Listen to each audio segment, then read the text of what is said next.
With you all the way A bank యొక్క ప్రకటన slogan, tag line లేదా punch line ఏ విధమైన అనవచ్చు. So with you all the way అన్నటువంటిది ఏ బ్యాంక్ యొక్క ప్రకటన అని చెప్పేసి ఎస్బీఐ, హెచ్డిఎఫ్సి, యాక్సిస్ బ్యాంకు ఈ రకంగా 4 బ్యాంకులు ఇచ్చేస్తాడు. ఏదండి? ఎస్బీఐ యొక్క ట్యాగ్ లైన్ వచ్చేసి with you all the way అనగానే ఈ బిట్టు కంప్లీట్ అయినట్టు కాదు. వెంటనే మన మైండ్ లోపలికి వేరే వేరే విషయాలు వచ్చేసాలి. ఏంటి? హెచ్డిఎఫ్సి మరి ట్యాగ్ లైన్ ఏంటిది? యాక్సిస్ బ్యాంక్ ఏంటిది? ఐసిఐసిఐ ఏంటిది? లేదా బ్యాంక్ ఆఫ్ బరోడా ఏంటిది అని చెప్పేసి మనం క్వశ్చన్ చేసుకొని దానికి ఆన్సర్ చేయాలా. అలా చేసినప్పుడే ఈ బిట్టు అన్నటువంటిది కంప్లీట్ అయినట్టు. అర్థమవుతుందా? ఇప్పుడు హెచ్డిఎఫ్సి ఉంది, దాని యొక్క ట్యాగ్ లైన్ పంచ్ లైన్ ఏంటిది?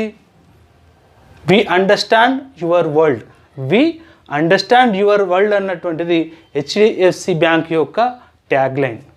అదేవిధంగా ప్రైవేట్ సెక్టార్లో పెద్దదైన బ్యాంక్ అయినటువంటి ఐసిఐసిఐ బ్యాంక్ యొక్క ట్యాగ్ లైన్ వచ్చేసి హమ్ హైనా అంటే అది హిందీ వర్డ్, అంటే నేనున్నానుగా, మేమున్నాంగా అని అర్థం. హమ్ హైనా అన్నటువంటిది ఐసిఐసిఐ బ్యాంక్ యొక్క ట్యాగ్ లైన్. అదేవిధంగా యాక్సిస్ బ్యాంక్ ఉంటుంది. సో యాక్సిస్ బ్యాంక్ యొక్క ట్యాగ్ లైన్ ఏంటిదని అంటే బడ్తీ కా నామ్ జిందగీ. ఇది కూడా హిందీ వర్డ్, అంటే ముందుకు వెళ్ళడమే జీవితము, ప్రోగ్రెస్ ఈజ్ లైఫ్ అని అర్థం. అదేవిధంగా బ్యాంక్ ఆఫ్ బరోడా ఉంది. సో బ్యాంక్ ఆఫ్ బరోడా యొక్క ట్యాగ్ లైన్ వచ్చేసి ఏంటిది? ఇండియాస్ ఇంటర్నేషనల్ బ్యాంక్ అన్నటువంటిది బ్యాంక్ ఆఫ్ బరోడా యొక్క ట్యాగ్ లైన్. అదేవిధంగా హెచ్ఎస్బిసి బ్యాంక్ ఉంటుంది, అది కూడా చాలా పెద్ద బ్యాంక్. హెచ్ఎస్బిసి బ్యాంక్ అదేంటిది? వరల్డ్స్ లోకల్ బ్యాంక్ వచ్చేసి హెచ్ఎస్బిసి యొక్క ట్యాగ్ లైన్. ఈ రకంగా మనం ఒక క్వశ్చన్ వచ్చిందంటే కేవలం దానికే కాకుండా మిగతా 4ంటికి కూడా మనము ఆన్సర్ చేసుకోవాలి.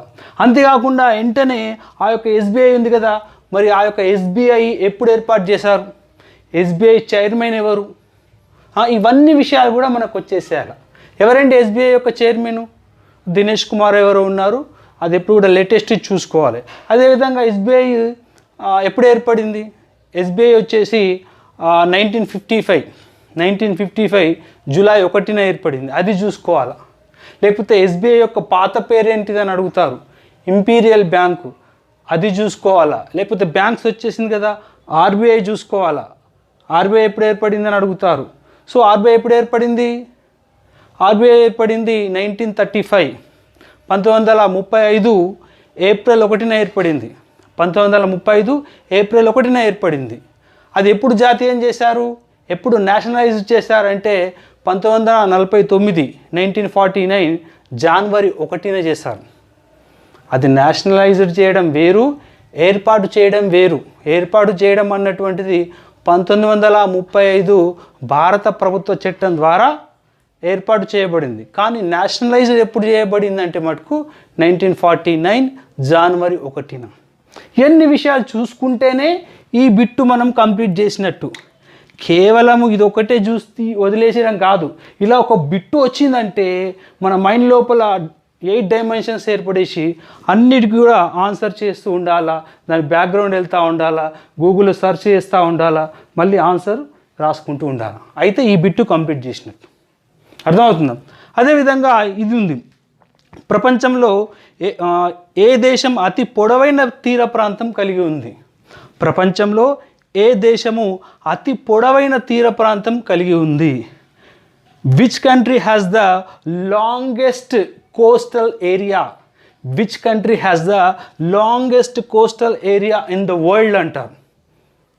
ఏంటిదండి? చిలీ, కెనడా, అమెరికా, రష్యా అని ఇచ్చేస్తాడు.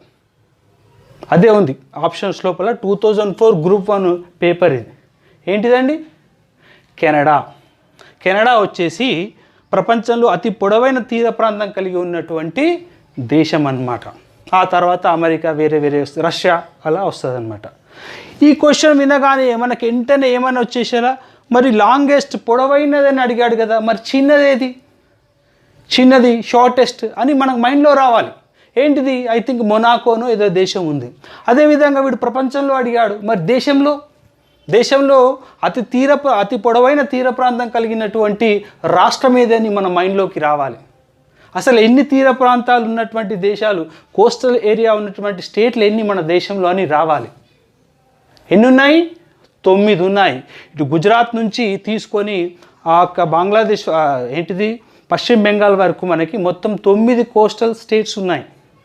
అర్థమైందా?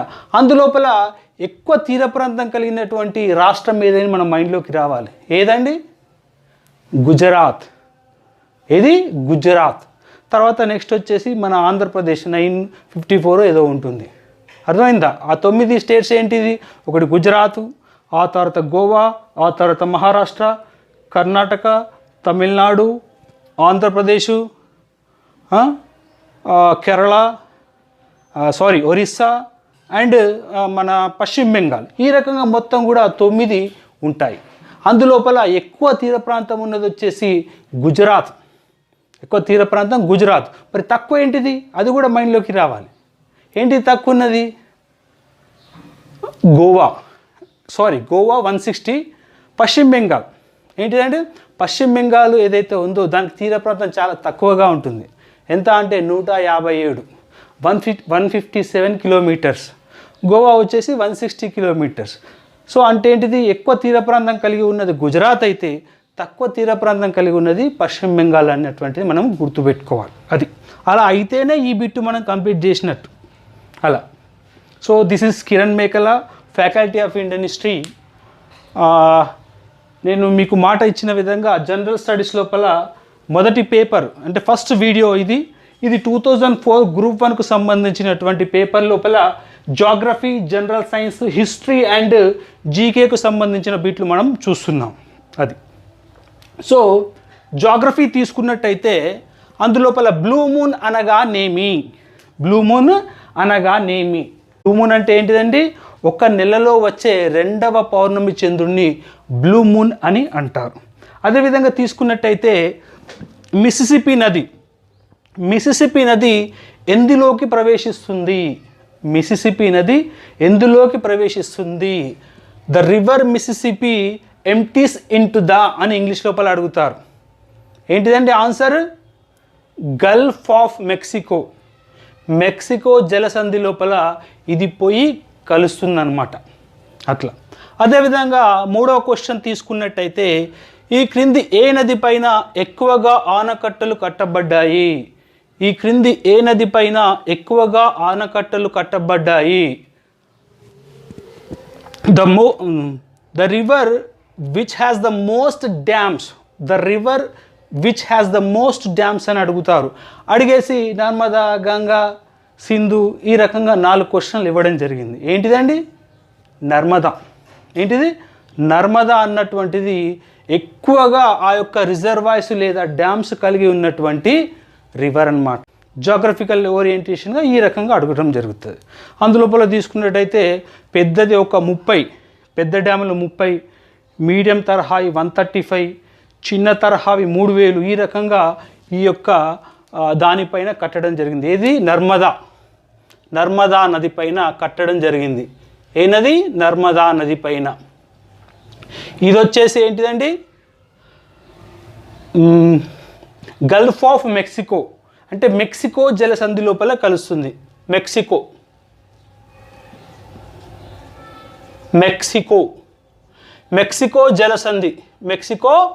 జలసంధి లోపల ఈ యొక్క మిసిసిపి నది అన్నటువంటిది మెర్జ్ అయిపోతుంది. అదేవిధంగా బ్లూ మూన్ అంటే నెలలో వచ్చే 2వ దాన్ని ఈ యొక్క బ్లూ మూన్ అని అంటారు. నెలలో వచ్చే 2వ పౌర్ణమిని ఏమంటారు అంటే బ్లూ మూన్ అని అంటారు. అదేవిధంగా తీసుకున్నట్లయితే సర్క్రిక్ సరిహద్దు వివాదం ఏ 2 దేశాల మధ్యన ఉన్నది? సర్క్రిక్ వివాదం ఏదైతే ఉందో ఏ 2 దేశాల మధ్యన ఉంది? ఏమని అడుగుతారు? The border dispute Sir Creek belongs to which 2 nations అని అడుగుతాడు. ఏ 2 దేశాలండి? మనకు తలనొప్పి, సర్క్రిక్ అంటే తలనొప్పికి ఉన్నటువంటి దేశం ఏంటిది? పాకిస్తాన్. కాబట్టి పాకిస్తాన్, ఇండియా మధ్యన ఈ యొక్క సర్క్రిక్ వివాదం అన్నటువంటిది ఉండడం జరిగింది. అదేవిధంగా సర్క్రిక్ అనగానే మనకు ఇంకోటి కూడా ఏంటంటే మైండ్లోకి రావాలా, ఏంటిది మరి చికెన్ నెక్ ఇష్యూ ఉంది కదా. చికెన్ నెక్ ఇష్యూ అన్నటువంటిది ఏ రెండు దేశాల మధ్యన అని మన మైండ్లోకి రావాలి. అర్థమైందా? సో ఏ రెండు దేశాల మధ్యన అది కూడా ఇండియా అండ్ బంగ్లాదేశ్. అదేంటిది? India Bangladesh. So India Bangladesh మధ్యలో చికెన్ నెక్ అన్నటువంటిది ఉంది. అదేవిధంగా సర్క్రిక్ తీసుకున్నట్టయితే అది India Pakistan, India and Pakistan. ఇది అర్థమవుతుందా? ఒకవేళ చికెన్ నెక్ ఇష్యూ అంటే ఇన్ జనరల్గా మనకి ఇండియా పాకిస్తాన్ అని ఇస్తాడు, అది 22 కిలోమీటర్లు ఉంటుంది. ఒకవేళ వాడు ఆప్షన్లో ఇండియా బంగ్లాదేశ్ నేపాల్ అని ఇచ్చాడు అనుకోండి, అప్పుడు అది ఆన్సర్ అవుతుంది. అర్థమైంది? అప్పుడు అది ఆన్సర్ అవుతుంది. ఇన్ జనరల్గా మనకి ఇండియా బంగ్లాదేశ్ అని ఇస్తాడు, ఇండియా బంగ్లాదేశ్ అన్నటువంటిది ఆన్సర్ అవుతుంది. అదేవిధంగా 5వ క్వశ్చన్ తీసుకున్నట్టయితే ప్రపంచంలో పత్తి పంట ఉత్పత్తిలో భారత స్థానం ఏమిటి? ప్రపంచంలో పత్తి పంట ఉత్పత్తిలో భారతదేశం ఏంటిది? India's rank of production of cotton in the world అని అడుగుతాడు. India's rank of cotton production in the world అని అడుగుతాడు. అప్పుడు ఎంత అండి? నంబర్ 1 పొజిషన్లో ఇండియా ఉంది. నంబర్ 1 పొజిషన్లో ఇండియా ఉంది. సెకండ్ వచ్చేసి చైనా, థర్డ్ వచ్చేసి అమెరికా, ఫోర్త్ వచ్చేసి బ్రెజిల్. ఈ రకంగా ఉంది. అయితే ఈ క్వశ్చన్ రాగానే మన మైండ్లోకి రావాలా, సరే వీడు పత్తి పంట అన్నాడు, కాటన్ అన్నాడు, మరి రైస్ అంటే ఏంటిది? బియ్యం. ఏంటనే మైండ్లోకి రావాలా, బియ్యము లేకపోతే కాఫీ, ఈ రకం ఒక 5-6 ఏవైతే మెయిన్ ఉన్నాయో ఇంగ్రీడియంట్స్, వాటి యొక్క ప్రొడక్షన్లో ఇండియా యొక్క స్థానం ఏంటిదని గూగుల్లో వెళ్ళేసి సెర్చ్ చేసుకొని అక్కడ రాసుకోవాలి. అలా రాసుకొని గుర్తుపెట్టుకుంటేనే మీరు ఈ బిట్టు కంప్లీట్ చేసినట్టు. అర్థమైంది? అప్పుడు బియ్యం రైస్ తీసుకున్నాం అనుకోండి, నంబర్ 1 పొజిషన్ ఏముంది? ఇండియా లేదు. ఇండియా ర్యాంక్ ఎంత? నంబర్ 2 పొజిషన్లో ఉంది. నంబర్ 1 పొజిషన్లో ఏది ఉంది? చైనా ఉంది. సో అలా రాసుకోవాలన్నమాట. అది తర్వాత ఇది చూసినాం, with you all the way bank అన్నటువంటిది ఏ బ్యాంక్ యొక్క చిహ్నము అని అంటే SBI. With you all the way A bank యొక్క ప్రకటన చిహ్నం అంటాడు, ట్యాగ్ లైన్ అంటాడు, పంచ్ లైన్ అంటాడు, స్లోగన్ అంటాడు, ఏదైనా ఒకటే, అది ఎస్బీఐ. తర్వాత ప్రపంచంలో ఏ దేశం అతి పొడవైన తీర ప్రాంతం కలిగి ఉందంటే ఇది కెనడా. ఏదండి? ఇది కెనడా. ఇది ఎస్బీఐ. అదేవిధంగా 2021లో రక్షణ రంగ బడ్జెట్ కేటాయింపు ఎంత అని అడుగుతారు. 2021లో రక్షణ రంగ బడ్జెట్ కేటాయింపు అంటే యాక్చువల్గా ఇది 2004 పేపర్ కాబట్టి వాడు 2003-4లో రక్షణ రంగం యొక్క బడ్జెట్ ఎంత అని అడగడం జరిగింది. కాకపోతే నేను దీనికి ఇంప్లిమెంట్ చేసేసి రక్షణ రంగ బడ్జెట్ ఎంత 2021లో అని దీన్ని నేను ఇది చేయడం జరిగింది. 4,71,378 కోట్లు. ఎంత అండి? 4,71,378. మీరు ఎప్పుడే కానీ ఇట్లా ఎక్కువ పెద్ద సంఖ్య వచ్చినప్పుడు చివరిది గుర్తుపెట్టుకునే ప్రయత్నం చేయకూడదు. ఈ 378 అన్నది గుర్తుపెట్టుకునే ప్రయత్నం మీరు చేసినట్టయితే ఇది వెళ్ళిపోతుంది. 71 అనేది మర్చిపోతారు. కాబట్టి ఆప్షన్లో ఎప్పుడే కూడా దీని మీద మిమ్మల్ని ట్విస్ట్ చేయడు. 4,71,378 ఉంటే ఆప్షన్స్ ఏమని ఇస్తాడు? 4,71,000 లేకపోతే 4,85,000, 4,90,000 ఇలా ఇస్తాడు. ఈ 100లు అనేది మిమ్మల్ని టెస్ట్ చేయడు. కాబట్టి ఇది గుర్తుపెట్టుకునే క్రమంలో ఇది మర్చిపోవద్దు లేదా ఇది మర్చిపోవద్దు. కాబట్టి 4,71,000, 4,71,000 అన్నటువంటిది మీరు గుర్తుపెట్టుకో. సో 4వ బిట్ చూసినట్టయితే భిన్నమైన దాన్ని కనుక్కోనండి అని చెప్పి 4 మౌంటైన్స్ యొక్క పేర్లు ఇవ్వడం జరిగింది. ఒకటి K2, ఇంకొకటి కాంచనజంగా, ఇంకొకటి గాడ్విన్ ఆస్టిన్, ఇంకొకటి వచ్చేసి చగోరి అని చెప్పి 4 ఇవ్వడం జరిగింది. దీని లోపల ఏంటిదండి? కాంచన్జంగా. ఏంటిది? కాంచన్జంగా అన్నటువంటిది సిక్కింలో ఉంటుంది. అది మటుకు మన దేశానికి సంబంధించింది కాబట్టి అది ఏదైతే ఉందో అది భిన్నమైనది అని అర్థం. ఏంటిది? కాంచన్జంగా. అట్లా ఇదేం రాయాల్సిన అవసరం లేదు. అలా భిన్నమైనది ఏంటిది అని చెప్పేసి అడుగుతూ ఉంటాడు. సో అది కూడా ఒక బిట్టు తీసుకోవడం జరిగింది. కాంచన్జంగా అన్నటువంటిది అది భిన్నమైనది. తర్వాత ప్రస్తుతము ఎన్ని రాష్ట్రాలు కేంద్రపాలిత ప్రాంతాలు కలవు? భారతదేశంలో ప్రస్తుతము ఎన్ని రాష్ట్రాలు ఎన్ని కేంద్రపాలిత ప్రాంతాలు కలవు? How many states and union territories presently in India అని అడుగుతాడు. ఎన్నండి?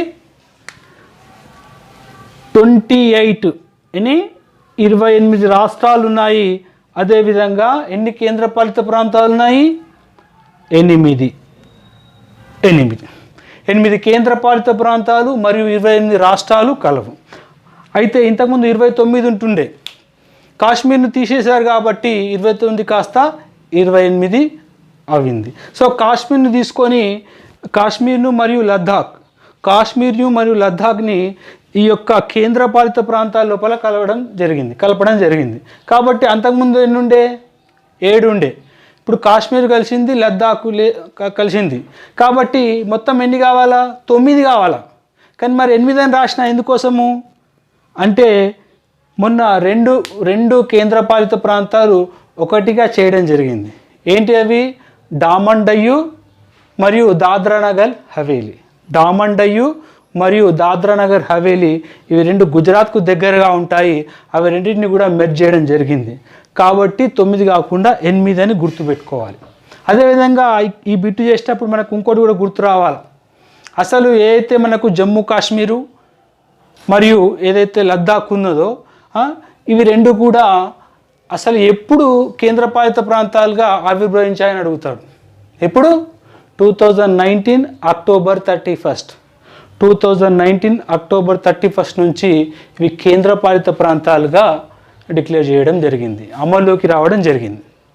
అదేవిధంగా తీసుకున్నట్టయితే ఒక్కోసారి ఇలా కూడా అడుగుతారు. ఏంటంటే మరి వాటి యొక్క క్యాపిటల్స్ ఏమిటి అని అడుగుతాడు. జమ్మూ కాశ్మీర్ ఏదైతే యూనియన్ టెరిటరీ ఉందో దాని యొక్క క్యాపిటల్ ఏదని అడుగుతాడు. ఏంటిదండి? జమ్మూ కాశ్మీర్ యొక్క క్యాపిటల్ ఏంటిది? ఒకటి వచ్చేసి శ్రీనగర్. ఏంటిది? ఒకటి వచ్చేసి శ్రీనగర్, ఇంకొకటి వచ్చేసి జమ్మూ.